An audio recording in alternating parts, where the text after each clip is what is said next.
Ooh, I like this one the best. Has a little advertising cut to it. Mike Peters' work is seen daily in over 800 newspapers worldwide.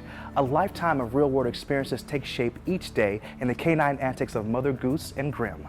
Take a look.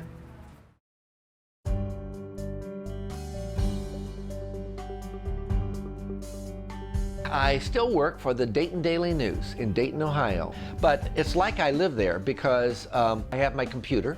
I get on their thing and I hear the newscast, what they think are the top stories, and I go, okay, I can do a cartoon about that, you know. And my editors, they're always amazed that I am so attuned about what's going on in Dayton, Ohio.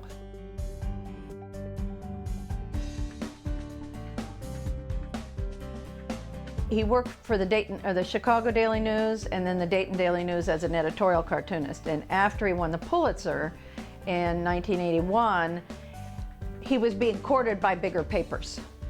The syndicates had been asking me to do a comic strip, which is very rare. I mean, you know, usually you have to go and beg to do a comic strip to the syndicates. But I had been syndicated with my political cartoons. We liked living Dayton and we liked our kids growing up in Dayton, and he said he'd always wanted to do a comic strip and maybe that would be a good outlet. But it never dawned on me that I was going to be doing it every day of my life for the next 30 years. I had no idea.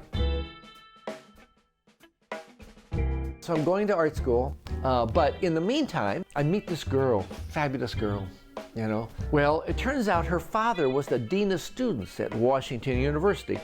And in art school, he did what he did best, which was draw cartoons for, you know, the newspaper and the yearbook and stuff, instead of going to class, because nobody ever told him going to class is a good idea, until he met this one professor who said, "You're a great cartoonist, do cartoons." He said, when you go to figure drawing class, don't draw a figure, exaggerate it, exaggerate the figure, make it into a cartoon. When you go to painting class, paint a cartoon. When you go to design class, design a cartoon. I said, Mr. Burnell, won't they get mad? He said, Mike, you're already flunking, it's okay.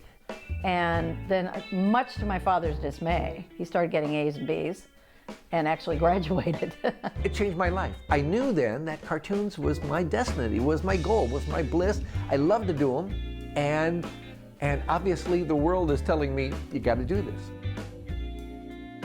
If you try to make up something, it's not as real as if you just do it right out of your life. And a lot of my stuff is right out of my life. The comic strip came about pretty much out of his head, characters that he'd always played around with. And then the dog is him, he's the dog. And one time I proved it because the dog drinks out of toilets. Well, he doesn't do that, but he does eat out of trash cans. And I caught him.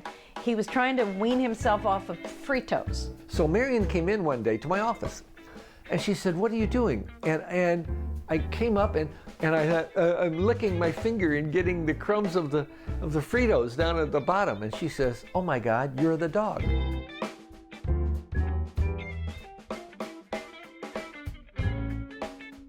I never realized I was a dog. I always thought the dog was just this entity that I was trying to do funny cartoons, but I was the dog. And once I learned that, the strip all came together. And I've been having a great time ever since. I'm in about 700 papers around the country, around the world. So it's great. He is a very prolific creator. He comes up with thousands. I mean, all these pages here are filled with 50 or 100 ideas, which he won't use. When I start a cartoon, I'm just writing ideas down, and then anything that hits my mind, I start developing it. Any other cartoons would use the very first one and be done for the day. Whoa. I still don't know if I'm going to do it, you know, and so it's over there. Sometimes the standards are a little too high, and there's a deadline, and then there's standards.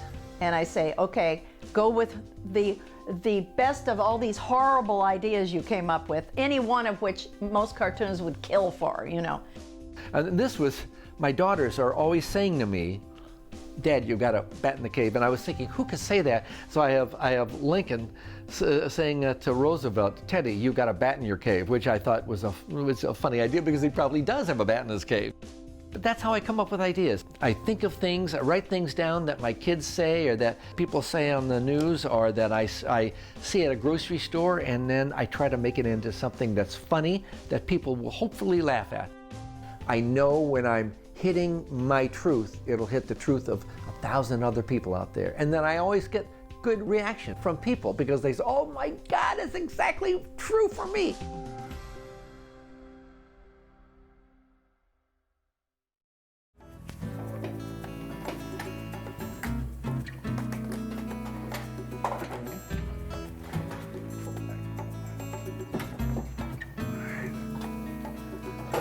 All right, thank you very much. I think I may have found a new craft.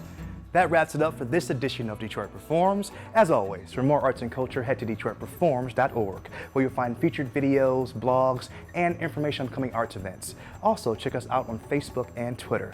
I'd like to thank Signal Return for letting me roam around here today and teaching me a new craft. Until next Tuesday, get out there and show the world how Detroit performs, y'all.